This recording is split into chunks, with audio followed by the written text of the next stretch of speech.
a big club like Real Madrid act like, and I don't mean in a stupid way. I mean as in just if we want something, we just openly go for it because we are the biggest. That's what we used to do.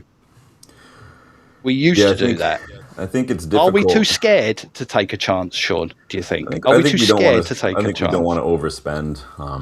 I think that Ineos are really, and maybe you guys disagree in the chat. You guys can let me know. It does seem to me like Ineos are really trying to prioritize this, getting away from this United tax nonsense, not being the club that's going to overpay for everybody. And then they got to leave the Premier League behind then.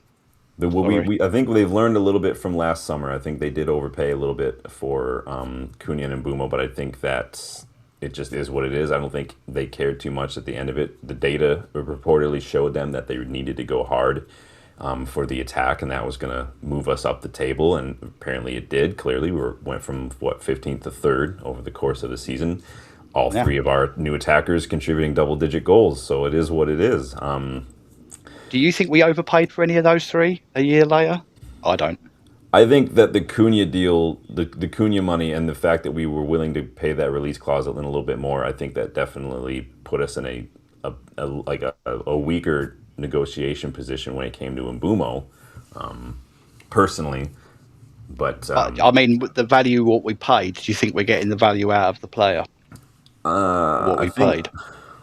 It just depends, I think, on what you prioritize for value. Do you prioritize mentality? Do you prioritize numbers?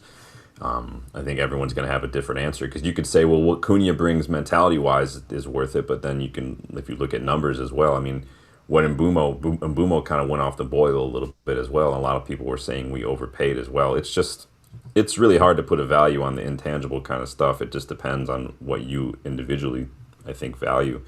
What do you think, Dylan? Did we overpay last summer?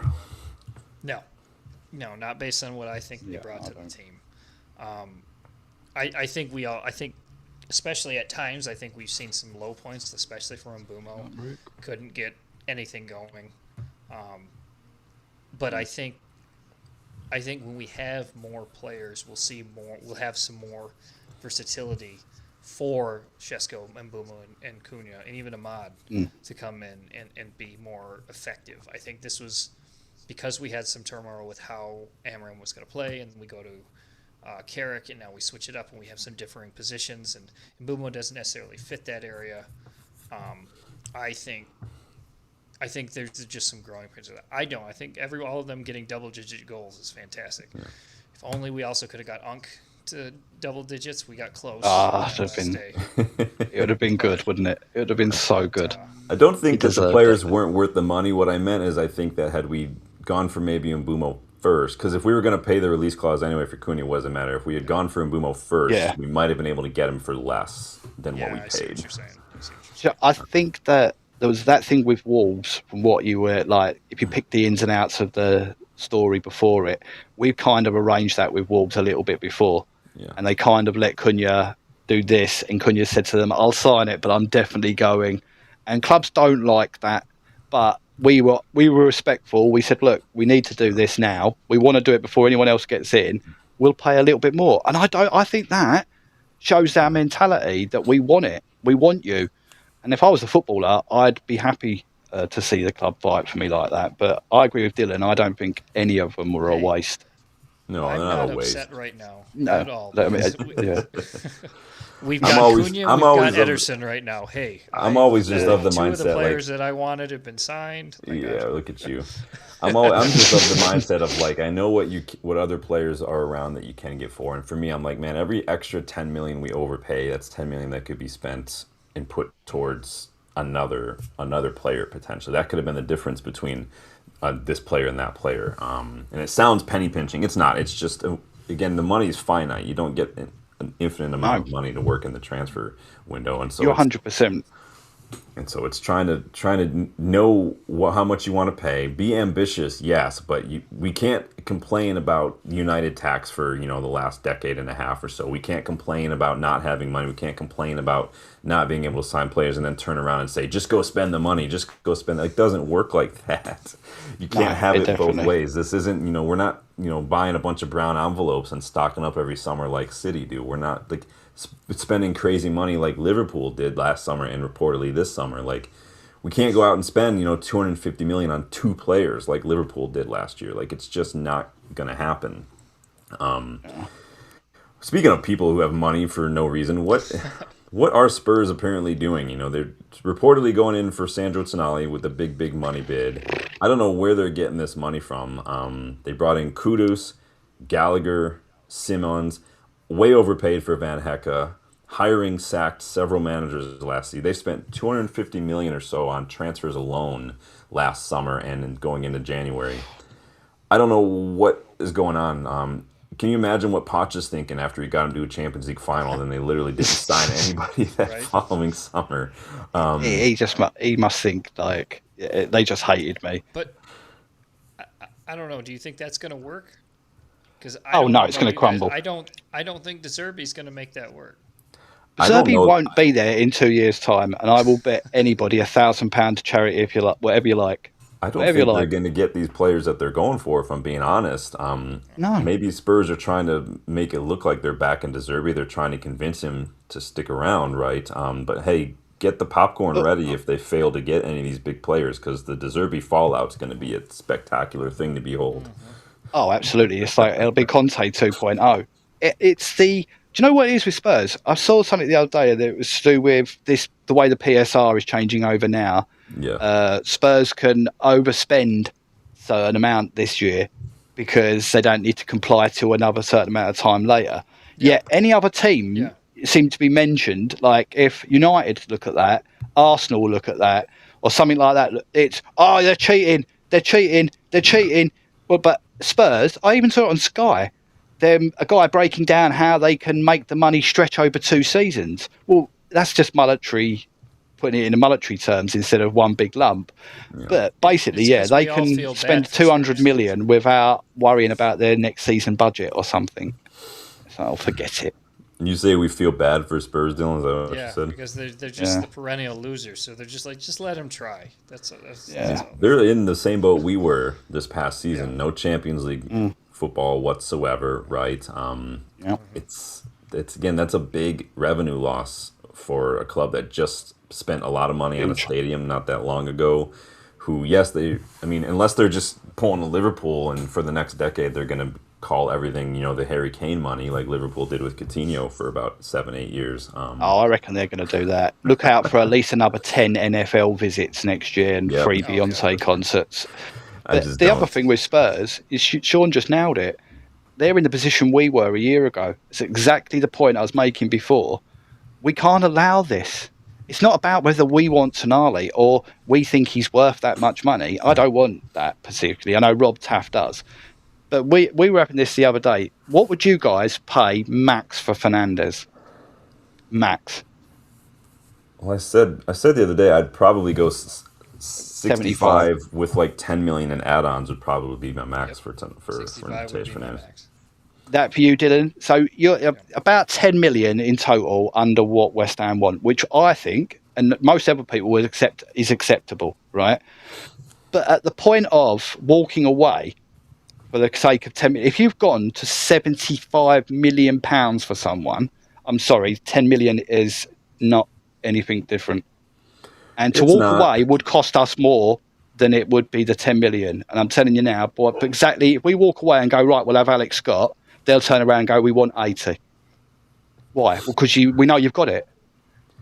And it will cost us more. And if Spurs went and signed Tonali and Fernandes, they've improved their midfield more than we have, which we shouldn't be allowing. So what I'm saying is that little bit of money might look like a lot, it might look like overpaying now, but in 2 years' time when Fernandes is balling in this league, it won't be. And the difference we would allow somebody else to catch us up is not worth 10 million in anyone's book. Perhaps, but then again, there's the whole benchmarking scenario like we were talking about with Cunha. Of course. We throw down 80 million, 85 million on Fernandes. Now any other midfielder we look at, that club is going to say 85 million. I don't think any of these players are worth 85 million, and I get both sides. Obviously, Jorge Mendes is doing his job, West Ham doing their job. United are going to be doing their job to not overpay, and they have a price that they want to stick to, I imagine, and go with it. I don't think he's worth that. I think that for me, you get to the 85 million, and I'm like, that's 2 players, really, at the end of the day. You can go get Sangare and another midfielder for that same amount. You can go get Sangare and Uranki for the same amount of money, both of whom are excellent players. It's difficult. It's difficult. I think some people think, we move on to the next target, and I think a lot of people hear that and they think automatically, well, that's a lesser target. It's not necessarily a lesser target. No, it's difficult. It's just assumed that way. Like if we move out of the Premier League and we go, like you said, we go from 85 Fernandes to 50 Sangare max, right? We're all happy with that. We all know the quality of that. But it will be downplayed that Man United can't get their top targets again. We've been rejected by everybody, and we're having to go for this next target. And then if Lens aren't stupid, Lens will turn around and go, we want 70 for Sangare. Why wouldn't they? Well, he's definitely not worth that. He could be. Oh, I agree, maybe. Sean. That's a big dice roll to see if he can. That's like Barcelona spending 70 million on Anthony Gordon. Like, he could be better than Rashford, but Rashford is a bird in the hand at that point for them. It made 0 sense to me. Absolutely. Yeah, I agree. I think it's a big gamble. Dylan, if we moved on from Mateus Fernandes, we still wanted to prioritize a midfielder, who would be next on your list? Well, we've got some options, like you've been talking. We've got Buati, that could be someone we could go after. Sangare would be a quality pickup, like we've been talking about. What about Premier League? If there's anything in Premier League that you would maybe go to for What'd you say? Say Wharton. Wharton. I mean, yeah, he's kind of fallen off. Where's he been? I haven't seen. It's been quiet. Anything about him. Yeah. He's reportedly going to cost more, though. Yeah. Yeah. Wharton. He's in the I 80 would love bracket. to have Wharton, but I just don't think we're going to be able. I think they're going to demand a pretty penny, especially if Elliot Anderson is going to go for 120. Well, somebody's going to be like, all right, 90 to 100 for Wharton. Whoever makes that first big midfield signing from a Premier League player is almost going to set the market there. Yeah. Well, did you hear the other thing? It was a little bit of a rumour a week ago, but I think it was Fabrizio or one of the other journalists confirmed it today, that Man City aren't just looking at Anderson. They are looking at Tonali as well as Anderson. Yeah, if they go and do that, we know they're getting banned. But just let me tell you now, if they do that, they are definitely getting a ban. We said that. We said that the other year when they bought 4 players in January. We thought that was going to be a thing too. I thought that for sure meant they were trying to stockpile before they got a ban. So what is this? Rob just reminded me of a question I was going to ask her. I'll put this back up on the screen. Is this a case of what side of the line do you fall on this if we just walked away? Would you be of the mindset like a lot of fans are where like, oh, Spurs beat us to this player, or are you of the mindset like, no, we just walked away because we weren't going to be taken advantage of? I get more of the second one than the first one. Yeah, I don't know. No. I want my... Sorry, Dylan. You go. No, go ahead, Ian. Go ahead. I'm upset we walked away. I don't think we should have that mentality anymore. I know I don't want to be this club, but whether we pay for lesser players or whether we pay the big money for the players we actually want, is regardless. We are still going to be Man United tax. It is still going to be a different standard for us than every other team. So that's what we have to... We live in this bubble, unfortunately, but we do. So we either put our money where we want it.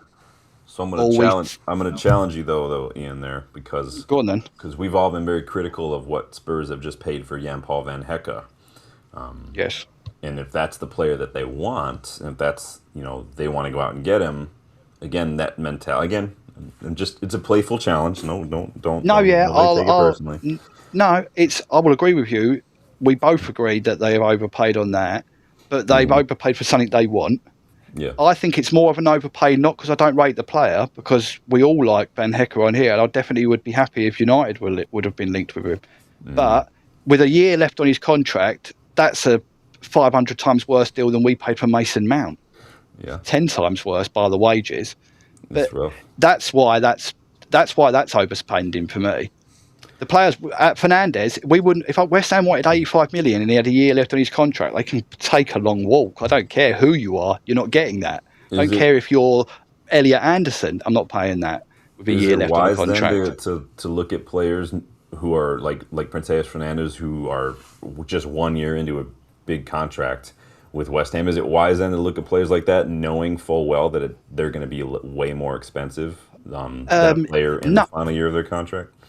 Well, yes and no, but it's wise because I don't think we'd be going for Mateus Fernandes if West Ham had stayed in the Premier League, because we would assume instantly he was too expensive. We believe that we can get an £85 million player for 65 million because you've been relegated, which is a fair enough assumption. But like you said, he's not got a year left on his contract. They might not be forced into selling. They might not. So all of these, everything now, any player we want, if they've got more than a couple of years left on their contract or have recently signed a new one, they're going to be expensive. And it's not just us driving up the price of United tax, which is the normal thing. Other teams, like Sean said, putting down stupid things like City and that on players that they're just not worth it. But now everyone thinks they can get Declan Rice money for a midfielder who's had a season or two of okay football. Yeah, no, I mean, I hear you. I think it's not as cut and dry. Like I said, I threw out the Van Hecke option again simply because of the fact of overpaying for a player. When we know that we're overpaying for a player, again, Dylan, where for you, Dylan, does that line between ambition, getting the player you want, and then walking away? Like, what would it have to be for you to sway you either way? Just paying the money or walking away? Like, is it just the player itself? Is it like, what is it for you if you were director of football? You gotta have to look at how. For me, it's like, is this the player that's going to make or break your system? Is this the one? Is this the player? Is this like Bruno? Is this a player like Bruno that's going to just change the way you play? That is going to be where you revolve your entire team around? Is it gonna, or Harry Kane or something with Bayern? Although they've kind of changed that a little bit, but is this the player that's going to be the one that will get you to that point? And while Bruno, we could say yes, and that's a great bit of business. We can say that about some other ones that have come through. I think Mateus Fernandes will be a good player. I think he'll be somebody that can come in and do a great job. I don't put him in the same level as Bruno. And I think I'd be, if we get to 65, we get to 70 million in the bid, and they're just like, no. I was like, okay, fine. We'll go for somebody else. We'll go get two other players. Because if you get, like Ian was saying, maybe they don't have to sell. Maybe they're going to play hardball. Maybe they want this 85, 90, $95 million bid just to get as much money as they can. They have to sell something because they've got a big loss. Yeah. They're not getting Premier League money anymore. Like, they've got to sell. Yeah. So I don't know who else they're going to sell. They either have to sell one Fernandes for as much as they can, or they're going to have to sell a bunch of other players. Well, I just going, all right, you want to keep Fernandes? We'll take Crescencio Somerville and Jared Bowen. Yeah. And this is exactly we can help their financial issues with two players if we wanted to. Yeah. I mean, we debated this a little bit in the WhatsApp the other day, but this is kind of, a lot of people, my brother included, to me, thinks this is why the deal's taking a little bit more time for us. We are talking to them about two players at one time. Yeah. Now, I think we are, typical United, trying to bundle a deal together. We are, we're Voucher FC here. We'll try a bundle. Yeah, if we can, what is the bundle amount you'd be happy with? Because they want 50 for Somerville and they want 85 for Fernandes. So I said to my brother this: what about if we give you full price for Somerville, but we'll give you the deal we want, 65 rising to 75 for Fernandes? This is a total package of around 100 to 110 million. Would everybody be happy with that?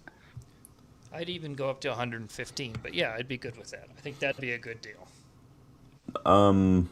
No, for me, but it's not money. It's because I'm prioritizing a left back over a left winger. So if spending 40 million on Somerville means we don't get a top left back, then I'm not all for it. But I hear what you're saying. Yeah, that would be that for what they're worth. Yeah, 110, 115 tops would probably be what I think those players are worth. I completely agree with you. I'd rather have a left back than Somerville, but I do like Somerville. We all know, all of us will discuss Somerville backstage. The three of us discussed him in our relegation team. We discussed him in our director of football video. I just think that's another reason that this deal's taking a little bit longer. But I am still very much of, I just don't want to be an overpayer, but I don't think it's overpaying for someone like Fernandes. 21 ticks every box Ineos could possibly want. Potential to improve, Premier League quality, young. He's only going to go up. He's not going down. This kid's only going up. So even if we paid 80... There's also one more factor that, I mean, you have to also play into it. And again, it's hard. You're never going to know this until you've already signed someone. It's the United factor. You know, how can the player carry the weight of the badge, of the shirt? We've seen big players. I mean, Onana was in a Champions League final with Inter and just completely just shrunk away from that weight. It happens to a lot of managers. It happens to managers. I mean, look at what happened. Amarim started raving like a lunatic almost in some of these press conferences late on. Like it can, and it's one of those things you never will ever know. But again, that's got to play into it. That's also the same for Elliot Anderson, though, isn't it? As much as Fernandes. Yeah, it's the same for everyone. Any single player. That's just the way it is now. You never know. No, you don't. The thing I like about Fernandes is just, like I said, all the boxes ticked. He seems to have stepped in halfway through a season of not great at West Ham and just taken to it. Just taken control of it straight away. And I just feel over a 5-year plus one deal, which is the standard what United signed now, 85 million is nothing. He's going to be on about 120, 150 max a week. Yeah. That is nothing. That's probably less than £20 million a season over his seasons. And if you don't think he's worth £20 million, this is what I don't get, because Sean knows, all of our chat know. We might say this big amount, Sky Sports slow, flashing their big numbers, but it ain't all paid in one go. And Man United work on a season budget. We know if we can monetize it to a yearly value, that's what Ineos want. If the yearly value for Mateus Fernandes is £20 million, then stop messing around, just give him the money and let's walk him back to Old Trafford. Yeah. Thank you, done. Because I'm sick of everyone making out it's these huge amounts that we've got to pay out. It isn't.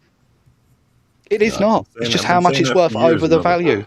That's why I also don't consider add-ons part of the total. I don't buy into this total package, because add-ons there's money you don't have to pay necessarily. Yep. You might not ever tick the requirements to pay those add-ons, in which case they're null and exactly. It doesn't matter. It does not matter.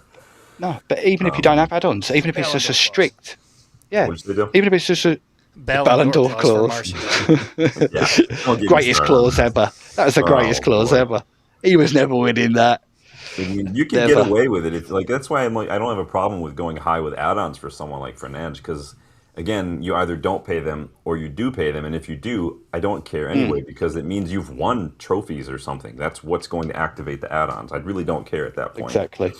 No, exactly. And like I said, it's when you break it down, even £90 million is still less than £25 million a year.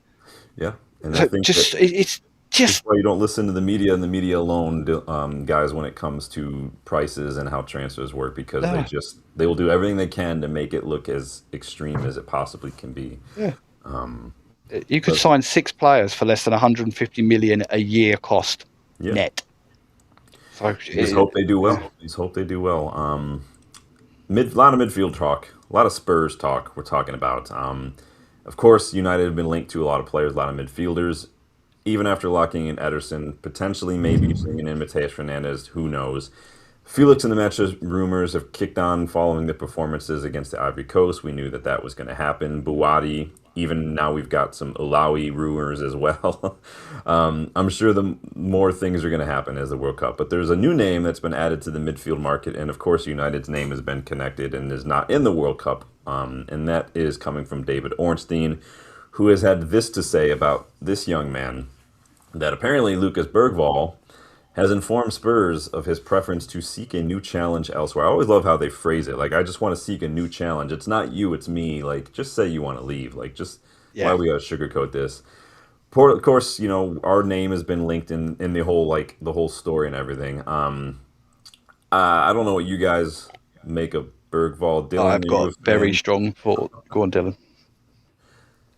I mean, he's looked good at Spurs. At times, he's what? How old is he? He's 20, 21? Am I? He's not that. He's not. He's like what? He's I 19, think he's 20. just 20, 19, yeah. 19, 20. Okay, so I thought he was young. I didn't see a lot of him because we don't watch a lot of Spurs. Because why would we watch relegation fodder? Exactly. Even if you did watch a lot of Spurs, you might not have seen him very much because this season, especially. I remember his name coming up a few times at the end of the season, but I really don't know much about him. Well, again, not many people might because he's had a major injury, and he's behind a lot of players, like quite frankly, mediocre players in that Spurs pecking order. Bentancur, oh god, horrible players. The thing, Sean, for me, last season, like you, Sean, already said, he had a horrible injury. Season before, I thought he showed a lot of promise as a young player. Yeah. I think he's got talent.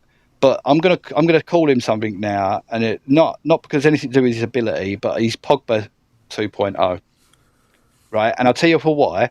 Because if we go and pay any money at all for this kid, we don't go and sign sort of a midfielder like Fernandes or Tonali, and Spurs do. There'll be, why have we funded Spurs by buying back one of our ex-youth players that we released for free? So it's a big fat no, and no for me. Yeah, I'm not a huge fan. Like I said, the injury, you guys know how I feel about injuries. Once bitten, twice shy. He reminds me a little bit of like of an Odegaard, the way he plays a little bit, kind of floating around, looking for the little passes, gets stuck in here and there.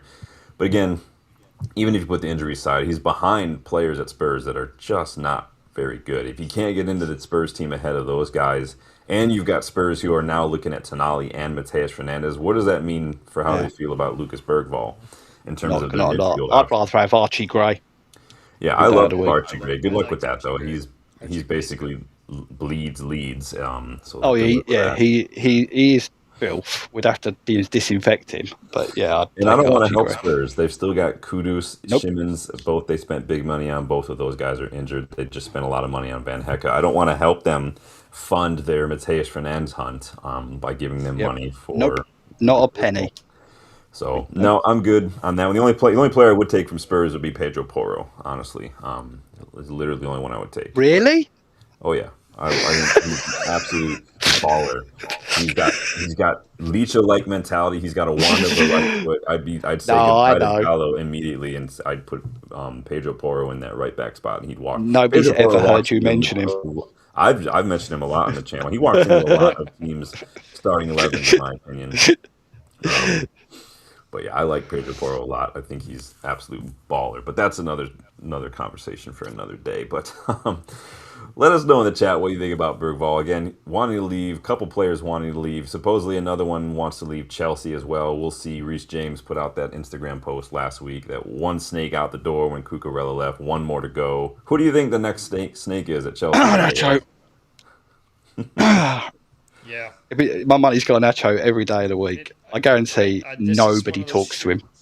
Yeah, this is one of those. I don't bet a lot, but this seems one of those sure things where I would put down some money and say, yeah, it's Garnacho. I think it's Enzo Fernandes, personally. Oh, that's a shout. He has been twerking Madrid. Yeah, he has been arse out for Madrid since the last whistle, pretty much.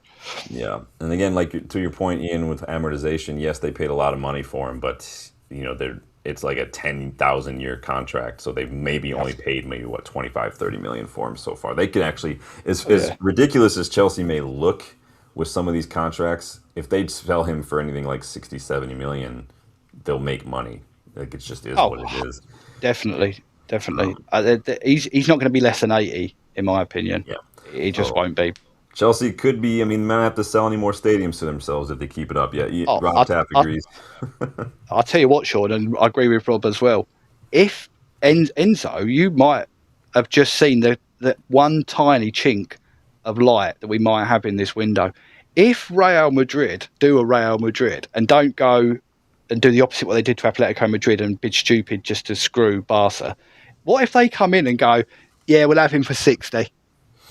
Yeah, no, 60 is what it is. Oh, he's our player. Thank you.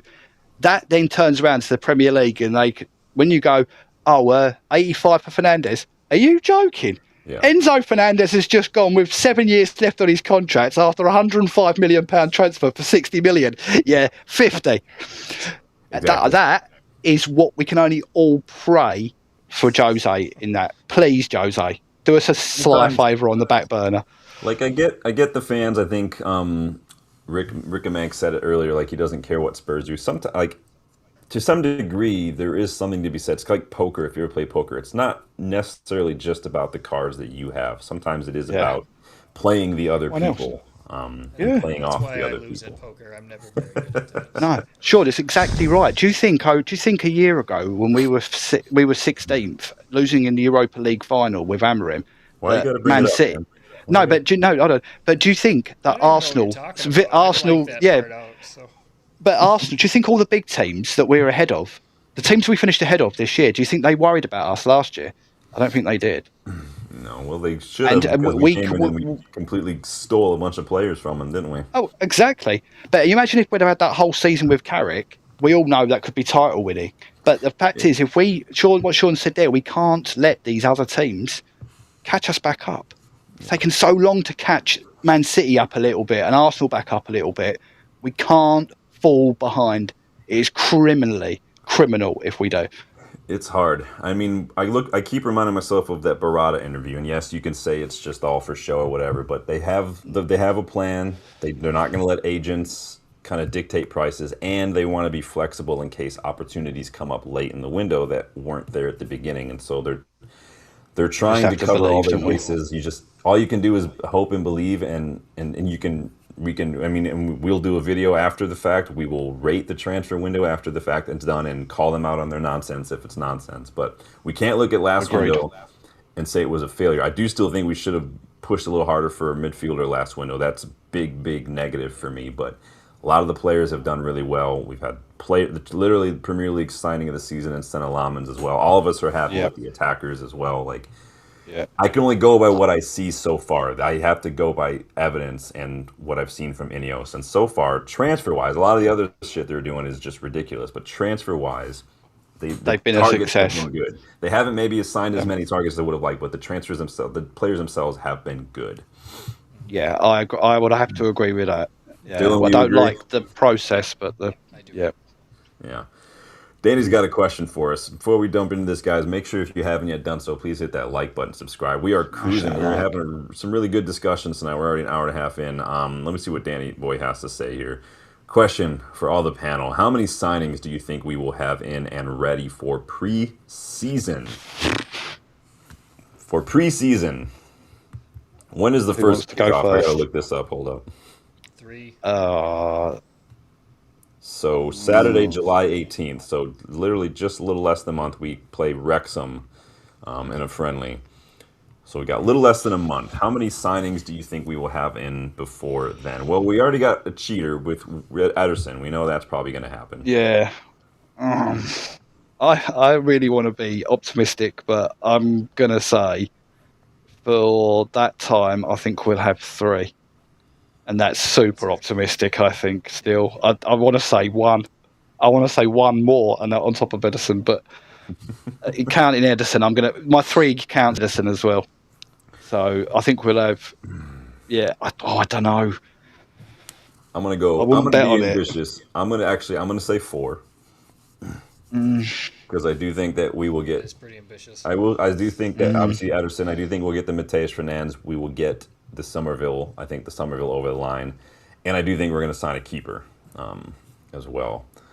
Probably some sort of that could definitely happen. English keeper like Darlow, Woodman, one of those guys. We were linked to. I saw Sam Johnson linked with us as well. Yeah, I'll take Sam Johnson over the other 2. Yeah, because we'll need another keeper to come on. Yeah, as a backup. Yeah. I'm going to say 4 between now and July 18th when we sign, and then maybe left back before the end of the window. I think that some of it will have to do with Xerxes Ugarte as well. I think that's another problem we will have with maybe another goalkeeper. I know what you're saying, and I agree. We definitely need one, but do you think we'll get one that quickly if Bayindir and Nono are still technically on the books. Because I don't know if maybe they will if it's a short-term contract thing, like you said, a free agent. But that I don't think any of those young goalkeepers are going to take a 1-year deal. No, So we'll see. I mean, we're going to have to risk it then. Woodman took a 1-year deal at Liverpool, so I mean, it does happen. Possibly, yeah. Sam Johnson's older as well. He's not exactly a young goalkeeper anymore, but it would be. Is Johnson a free agent? Apparently, yes. Okay, I was going to say that's what I heard. We can't do a Pogba and buy a former academy player. No. Yeah, I'd like you to be right, Sean. I would. But yeah, I mean, I'd like me to be right too, but it's just we'll see. I think the aggression to which we're looking at Somerville, Mateus Fernandes, the fact that again I'm factoring in the July deadline for West Ham to kind of need some money. Yep. And then the fact that Ederson will be pretty much done that first week in July as well, because we have to wait to do that as well. That is, the international clearance. What do the chat think? How many does Danny think we'll get? Danny said he was going to say 2. You guys, let us know in the chat. Is contracted with Wolves through 2028. Oh, is he? So why are we trying to buy him back? That makes no sense. No. Just get Darlow or somebody on a free and just call it a day and figure it out next year. Get some air. He's just sitting there in Milan eating gelato, feet up.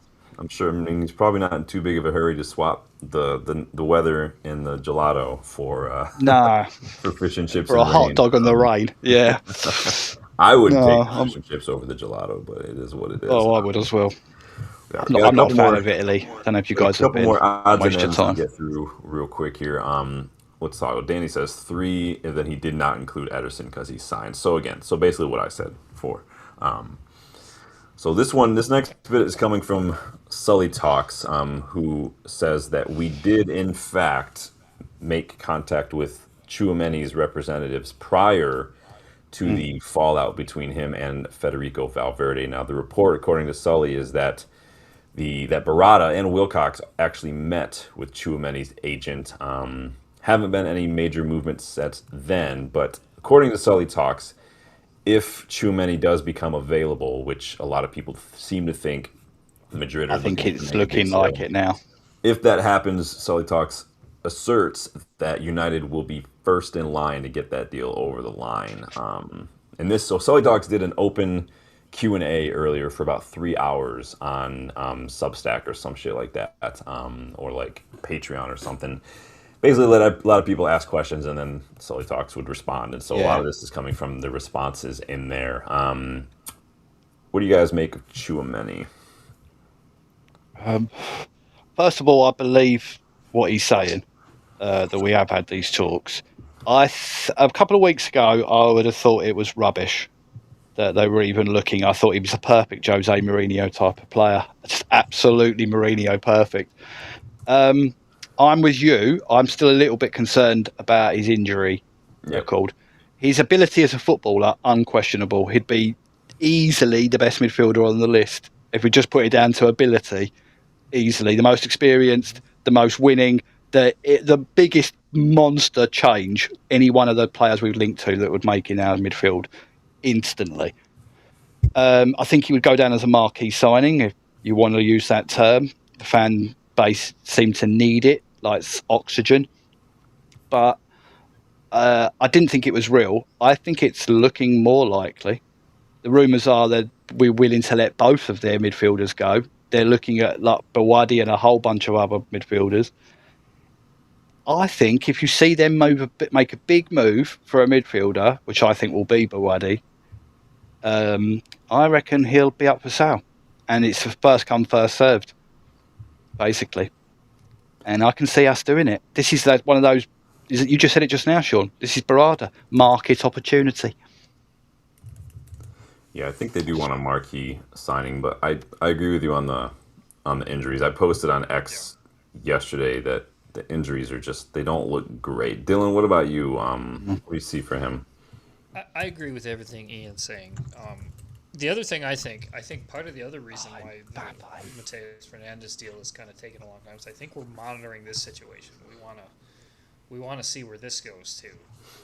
I think that could be causing some reticence with the board members or the directors just to see where everything's going. So I totally agree, Dylan, with that. I would have said before the fight that we should go get him. I think we could put the injuries behind him. I think you're just going to have more of a problem there. I think that's going to cause more of an issue. That I don't know what the issue exactly was. Honestly, I can't remember now off the top of my head. I think that would give me a lot of a pause as somebody that wants to have a cohesive dressing room. That when things were going wrong, that these two were in such a bad shape that they were fighting. I mean, you're going to have tough times during the season. That's the last thing you want to have happen. Do you think that's somebody that Carrick would want? Is this somebody that Ferguson would have maybe brought to the club with this going on? I think he would have done. I think Fergie thought he would have been able to change anybody. Cantona kung fu kicked someone, and that was a fan. That wasn't your own teammate. And he ousted Van Nistelrooy for going after Ronaldo. He ousted Roy Keane for tearing down his own teammates as well. Jaap Stam as well. That's what I mean. Like it's one thing to. I mean, Fergie's ousted he's dejected players for a lot less than that. Like he sent Valverde to the hospital. I agree. I mean, you've seen a lot of. They were arguing about positional things. He was saying Valverde was a bad player, kept criticising him. It was his fault they lost, and they've kicked off a few times. Then you get the sort of Antifa mob going, it was racial. It was racial. Yeah. I don't believe that. One, because Valverde's been in that team a very long time. Everybody seems to love him. Every manager seems to love him. And a lot of those players are not white. So, is he insulting the whole team? I doubt that. I very much doubt that. I honestly can't remember what the details of the disagreement. I don't think it's ever been fully released, has it? And it probably won't. I mean, obviously, we're not privy to that. Nobody's really going to need to know that kind of stuff. It's the kind of thing that Mourinho is going to come in and put his stamp down real quick. That's not happening, Danny's not a fan. All things being equal, I would love Tchouaméni. I think he's an ideal player. He's a marquee signing. He's a class player. But again, all things are not equal more often than not. So injuries is one thing, and then like you guys saying before this, and it sounds like we met before this happened, so maybe that's changed anything because like Sully Talk says, not much has happened since. No. But we'll see. But yeah, keep getting your thoughts in the chat, you guys, on that one. It looks like we got some goals here in France versus who are they playing? Mbappe scored, and I think we've got an assist from Elise. So that's points for me, since I've got Mbappe and Elise. That's good, that's good. At least, so. Speaking of a player that we've reportedly been in talks with continually, Alex Scott, Sully also responded to someone and says that we have been in regular contact with the representatives of Alex Scott for the last several weeks and the last several days as well regarding the conditions of a potential deal. Thoughts on Mr. Alex Scott? Anybody care to throw anything out there? Go on, Dylan. Another young player. We've talked about him before. Has the Premier League experiences. Looked good this season. The injuries are going to be the big thing. Make sure that doesn't happen again. And it's all going to depend on does he want to leave? Does he want to come here? Because Bournemouth have European football. I mean, Europa League. I mean, it is what it is. But and he's on a new contract as well. Yeah, Bournemouth, that's huge. And I forget who Eden Terzic, I think, is he the new manager or somebody? I don't remember who the new manager is. But I was in the Dortmund man. What? It wasn't Marco Rosa, was it? Oh, it was Marco Rosa. I thought he was at Palace. I thought he was the Palace one. Hold on, I'll figure it out. Palace signed the Lens coach. Oh, did they? Yes, Palace definitely did. The Lens coach. Yeah, I saw that. Which could see them after Sangare anytime quick soon. Yeah. Rosa just signed that deal to be the Bournemouth coach. So okay. Yeah, he's a pretty important player for them. Yeah, I don't see them actually letting him go. I mean, if he wants to push that, as long as we get a reasonable fee, I'd take him. But they're talking 70 million for him. Yeah, that's what I'm saying. I don't think we're going to get a reasonable fee. I don't. But again, he's a youngster, English. Prem proven, like you said, Dylan, like Sean said with Walton, got an injury. Looks like he might be starting to get over it. Needs a bit more proof. But that the fact he's got European football and the fact he's got a new contract not too long ago, they've got every ball in their court. You're coming for him. You've got no balls to play with. You have to ask for one. Yeah, I mean, again, it's just one of those things. Even getting to the high price point with guys like Mateus Fernandes, you can go get Mamadou Sangare for half of what you're going to have to pay for one of these guys. And I think Mamadou Sangare is going to be a player that people are going to really wish they would have signed for the 45 million or so it would take to sign him right now. I think 150 or 160 million, right, would get you Sangare, Kamara, and Manzambi. Yeah. Maybe not Manzambi right now. I think Manzambi a couple months ago, perhaps. He's probably going to I think you get him for 60, didn't you? You get him for 60. He's going to be up there, yeah. That's still only 150, 160 for those three. Yeah. Kamara's 50, Sangare's 50 at tops. Yeah. And then there's another player that is having a decent little World Cup who are Premier League player as well that we're getting it linked to. And this, obviously, if you guys looked at the thumbnail, I mean, like I said, what did I say about players with World Cup performances getting linked to United? We knew it was going to happen, but Tom Kalamos, who is a reputable journalist, had this to say as well, that United and Newcastle are now monitoring Yassine Ayari's situation at Brighton. Liverpool, Chelsea, Arsenal also keeping an eye on him. AC Milan, Atletico Madrid have shown interest as well in the young Brighton midfielder. Great goal against Tunisia, linked to United like 2 days later. Shocker. I like Ayari. I know a lot of you guys in the chat especially were bigging him up really early in the season. You like the look of him, to be fair, so shout out to you guys. I just wanted to see a whole season before I jumped in on it. Same with Siddiqui, same with Yarmouk. Like, I just wanted to see their young first season. I want to see how they do. Is he ready? I really like the look of. Is this kid ready to be a starting 11 dead cert at United? Probably not. As a young rotation option, sure. He is one who, and I looked this up ahead, so I didn't realize this until I was writing this little bit, and I'll get your guys' thoughts here after this once I give you all the information and context. The interesting thing with Ayari is he is entering the final year of his contract at Brighton.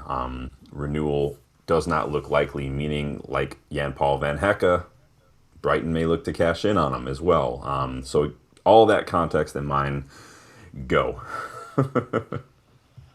I'd say I think he's got promise as a young player. I'd like to see a little bit more. Do we know what sort of price we are being seen any prices reportedly quoted? You can find a market value on Transfer Market, but market value really doesn't mean a whole lot, honestly. Yeah. I don't know. I don't think it's the right move for us now. I mean, he's not going to be 20 million, is he? He's going to be sort of closer to probably what we're looking at for Somerville. So last summer, Brighton. I'd take Somerville. Last summer, Brighton were looking at 20 million. I don't know you could probably say double this, but again, he's in the final year of his contract, so. Then that's a little bit more interesting. Around the 30, final year of his contract, I still think 30 is far too much, but hey, he's got lots of potential. But yeah, I agree. I don't know.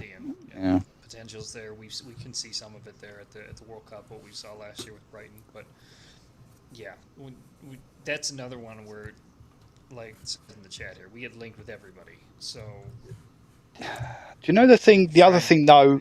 Sorry, Dylan, go on. No, go ahead. The other thing with that is that sometimes I don't mind.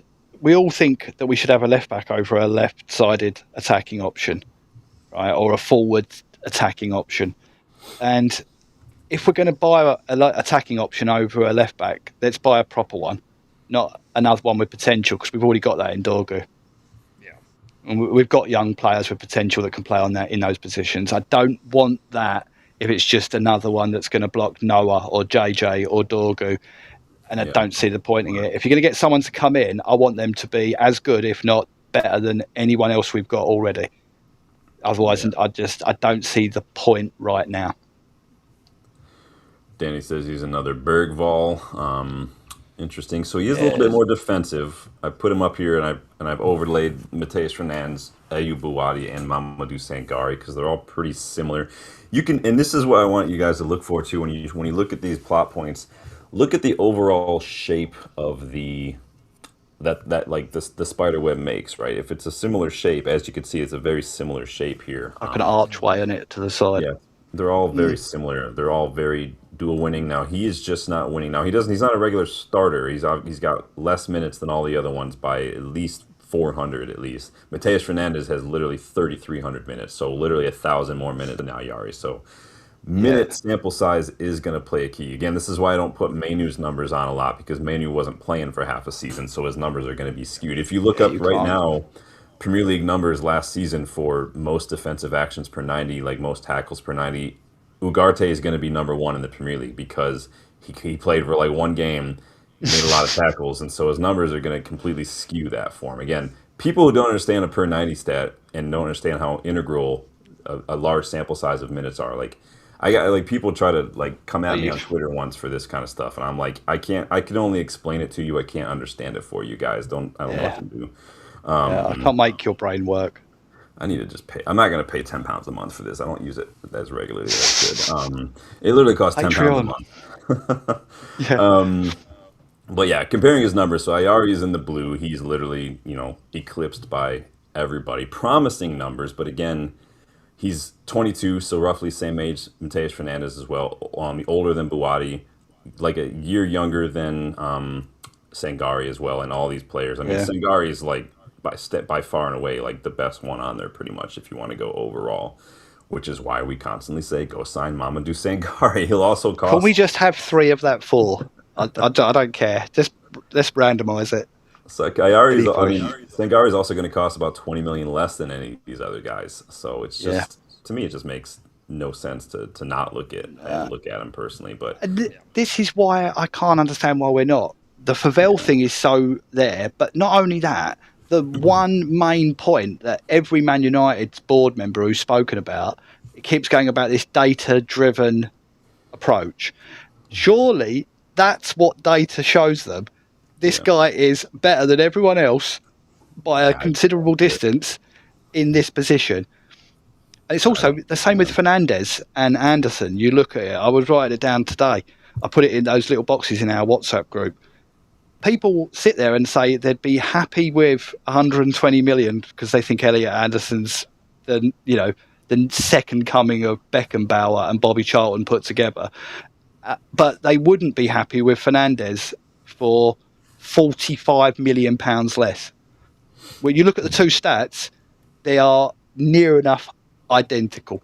Yeah, it's interesting, just again, and this is where I think there are factors at play here and priorities and a hierarchy of characteristics and traits that I think Ineos, like Danny's pointed out earlier, I think English is not maybe top priority, but I think it's a big priority.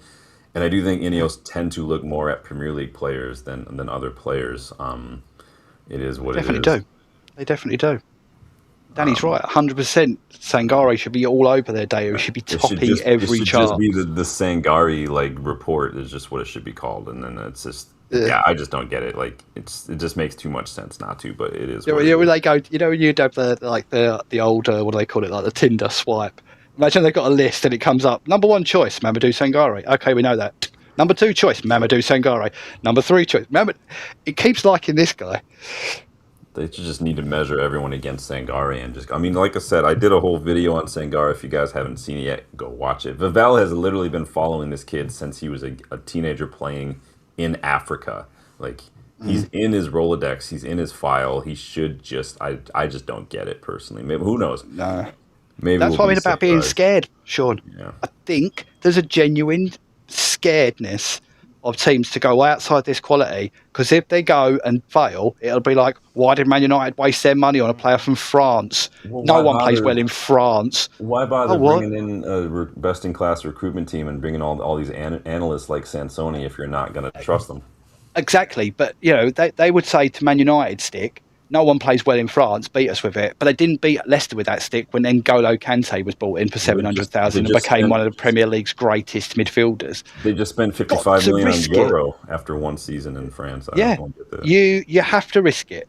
Yeah, we've either got to pay up for these overpriced players or risk it for a player that doesn't have one thing compared to the other player, and that's this league experience. Because you know what, we're buying a player though that hasn't got we all know Brighton do this. Sell a player really high, buy a player for under $1 million, sell him 2 years later for $100 million. That's what they'll do. Yeah. If they'll buy Sangare and someone else will have him in a year's time for $100 million.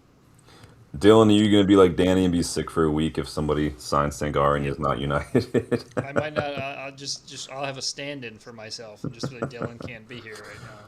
If it's another Premier League team. Yeah, if it's another Prem team, I think that will make me more upset than anything else. I'll be really angry then. I might throw. Seriously. Yeah, I'm with Dylan. I might start throwing things. There might be.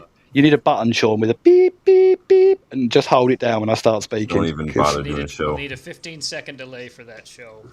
Yeah. Well, the first show after that happens, we'll all have to wear nothing but black. We'll do funeral attire.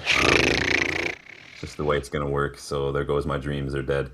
Let's pivot here for the last couple stories here for some outgoing news. We're talking a lot about transfers. Talk a little bit about outgoings here because a lot of news also popping up in the old Twitter sphere at the moment when it comes to outgoings, and I want to get everyone's thoughts on that as well. So we're almost in the home stretch, you guys. You guys have been chilling for 2 hours. I appreciate everybody for sticking it out. If you've been sticking it out this long, please consider throwing a like and subscribing and sharing if you can. That would really Sean, help. just before you start, I might have to go in a minute.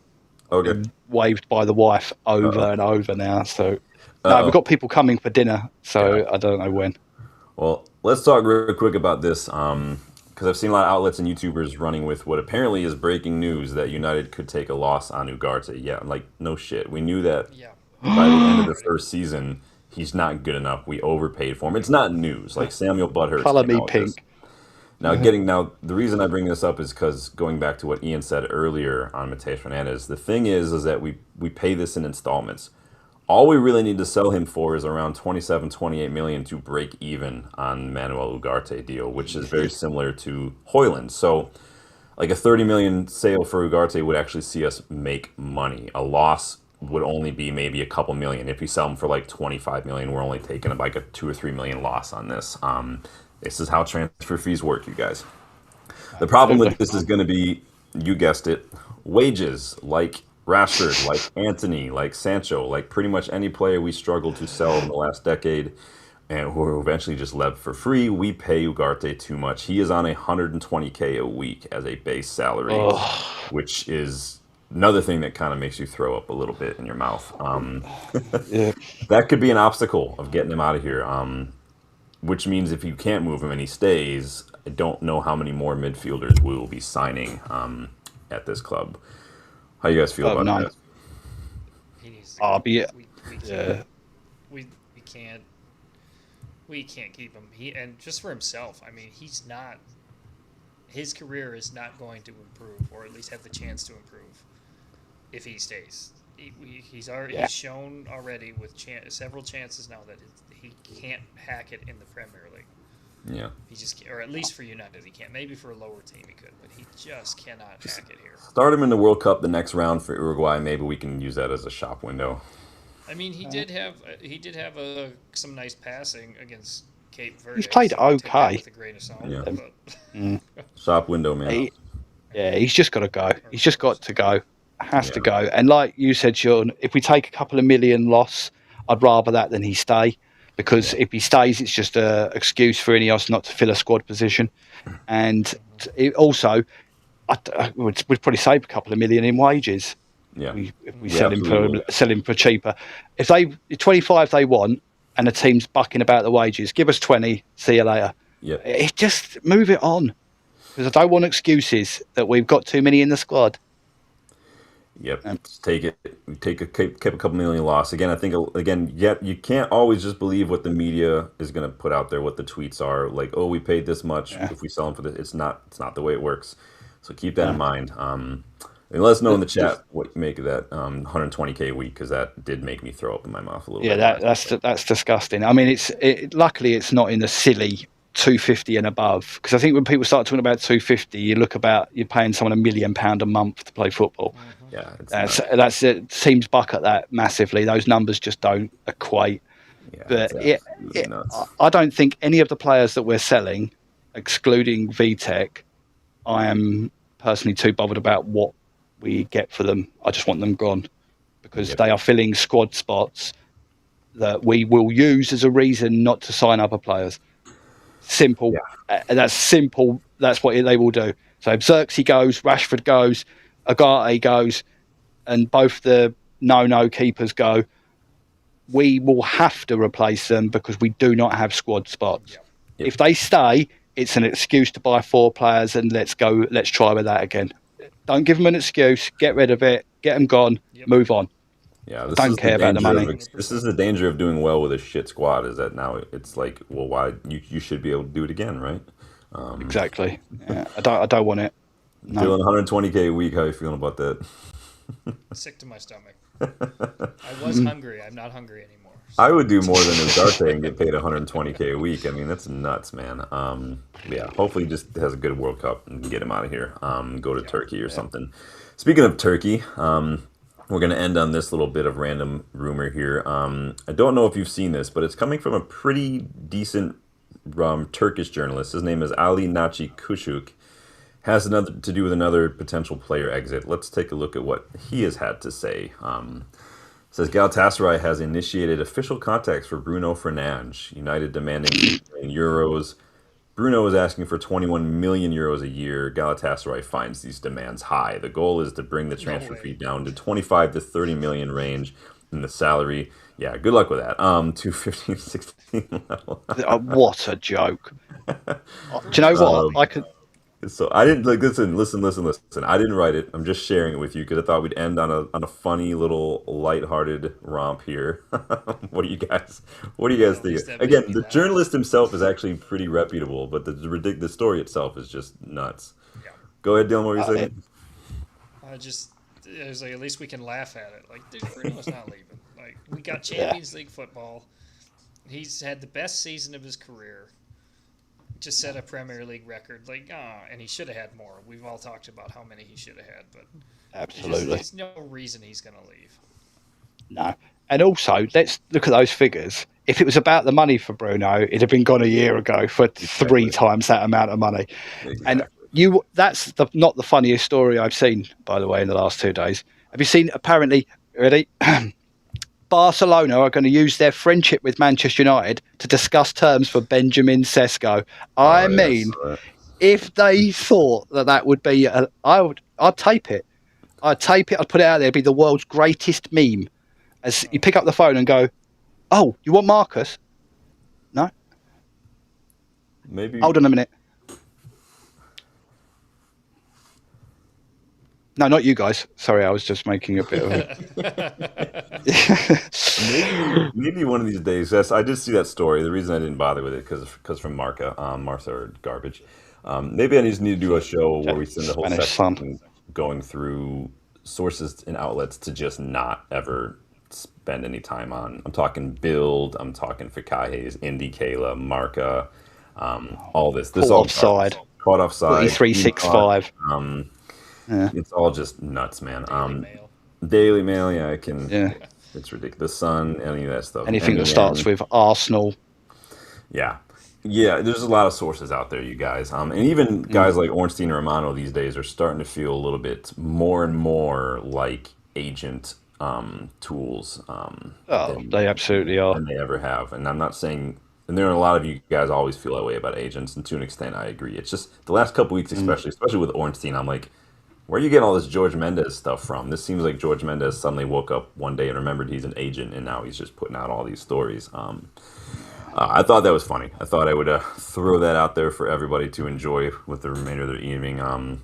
But hilarious.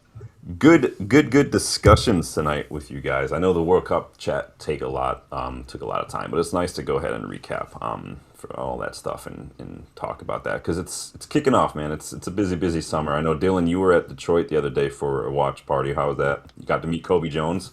That was fun. That was really fun. Bumping celebrity heads. Oh yeah, got to help out with that.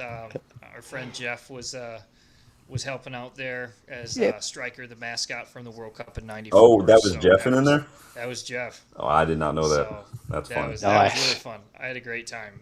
And Is that the lion mascot? Was it? I think it's a dog. It was a dog. Dog, yeah. That's but funny. no, it was so much. The kids just had a great time. Lots of people that remembered the '94 World Cup were just like, "Oh my gosh, striker!" So they thought it was really cool. So that's cool. Yeah, that's it fun, was a man. good time. That's awesome. I completely forgot you were going to do that. That's awesome. We need to get Jeff on here one day. I know we've been talking about it for a while. Jeff, another Detroit Red Devils member, goes to there. Like, who's the player he hangs out with when he goes to Manchester? Who is it? He goes and sees the presentation. I think that Robbo does. He does the Robbo thing, but he's had like lunch with another. I can always forget which player he's had like some meals with on a regular basis. I forget who it was though. I don't remember off the top of my head. I'll have to ask him. Yeah, I think it might be Norman Whiteside, if I remember correctly. He's done stuff with Norman, yeah. Yeah. They do a lot of stuff around the Manchester scene. A couple of the places we might get to go when you boys are over, they regularly have old players in there, just Nice. like normal people, like just strolling about, having a beer. Well, Nice. wasn't it, Sean? Wasn't it when we were there? We turned around and Robbo was behind us. Yeah, in it the was box? at the box, and then at the airport we were just chilling. We Yeah. got to the Manchester airport ready to fly out, and we're just sitting there killing some time. And Robbo and his wife come walking by because they were at the match, doing appearances and whatnot. And I just again another instance like when we saw Scholes at Salford game, and just told you get your phone. We're gonna go take some photos. So top man, big up Robbo, big up Jeff, Dylan. That was awesome. Appreciate everybody for taking time out of the day. Appreciate you, Dylan, for cruising back home. Sorry to keep you from your missus, Ian. Hopefully you won't be in the doghouse tonight. Oh no! She got what she wanted this afternoon. No, she just wants me to get ready, probably. Family show, Ian. Yeah. No. I meant shopping. We were shopping, yeah. everyone. YouTube. He meant shopping. YouTube. Yeah, I meant shopping. She was ravagely spending money. Yeah. You guys, everyone got involved in the chat. I appreciate you guys too. The poll. Where's this poll at? I'm gonna do the poll. See where that's at before we go. I asked, how many of you guys would walk away from this. 58% of you said yes, he's not worth 85 million. So Ian, you did get a little bit outvoted there, my friend. It happens. Take it on the chin. We all it happens to us all. I can. It's not that I don't necessarily think he's worth it. You guys know me very well enough. I don't think a lot of people are worth anything. I put that thing in the chat. 10 players worth over £90 million. How many of them have been a success? I don't think you could say any on the list. Yeah, honestly. It's dicey. But yeah, everyone had their say. I do think we'll get him. I don't think it'll be as big a deal. West Ham are under a little bit more pressure than I think they would have us believe, but we'll see. There are a lot of midfielders out there, so I'm not too worried. I'm definitely not worried about Spurs either. But who knows? We could be back here tomorrow or the next day talking about Spurs. Here we go for Mateus Fernandes for all we care. So. If you haven't yet done so, you guys, please make sure you hit that like button. Please make sure you subscribe to the channel if you guys are new. Check the memberships as well. I haven't mentioned it a lot tonight, but memberships are the best way to get involved in the channel, too, in terms of just content. You get to have a say in some of the content. Starting 11 Legends members, you get to make suggestions for scouting reports. We have a WhatsApp group. I posted a fresh link to that. Get in there. Get in there. It's super, super active, especially with the fantasy league, especially with the World Cup. You guys transfer stuff. Get in there and get active and keep the conversation rolling as well. That's the best place, isn't it, Sean, to get help for your fantasy team. Oh, yeah. It'd be too difficult to Rob to answer questions on here, but on there, Big up Rob for taking care of that, too. He's answered a lot of good questions, too. And then real quick, shameless plug before I go, check below your video player. There's a link in the video description as well. United vs. Everybody online store. I did just get my thing. I don't think it's arrived yet. I haven't checked the mail yet today, but I did get the brand new design that I just put in there. I did go ahead and order one for myself. Took advantage of that 30% off sale as well. I think Ian grabbed himself a little something too with the sale. did, yeah. I got it the other day. I finally got her to. She wouldn't tell me what I've got, but she looked through the pictures and she went, "You haven't got that one." So I went, "Pushing." I don't know how long it'll take to get here, but yeah. It should probably be there before the end of the week, I think. If it's going from the U, I don't forget where it's shipped from, but yeah, check it out, you guys. There's always tons of sales in there. A lot of different types of designs. They're one of a kind designs. Hoodies, women's clothes, baby clothes, mugs, hats, everything. Check it out when you get a second. You've seen Dylan and I rocking a lot of the swag on the channel on several occasions. So if you ever looked at it, got a little jealous, wanted one for yourself, now you know where to go. But Check it out. And if you see me rocking the new 26-27 away shirt, you can get this at GoGoalShop. Use the code in the description. For when you register, you get $5 off. It is the player version as well, so it is legit. So not too expensive. Check it out, you guys. But Ian, Dylan, thank you again. Chat, thank you again. Absolute legends. Anytime. All of you. The best community Legends. out there, in my opinion. Say goodbye to the lovely question. folks, guys, and we will let you guys get on your merry way. Peace. Hello, everyone. Or hello. Goodbye, everybody. We're starting again. Here we go. Dylan's staying. Dylan, get your sign, Dylan. I'm here for another 2 hours, guys. Dylan's had a long drive. That, and then I'm trying to find the website to find this new design. So I'm like, where's this new design at? So yeah, go check it out. Brand new. I did get one for myself, so I'm gonna rock that one. So take it easy, guys. Enjoy your night. I'll talk to you. All right. Have a good night.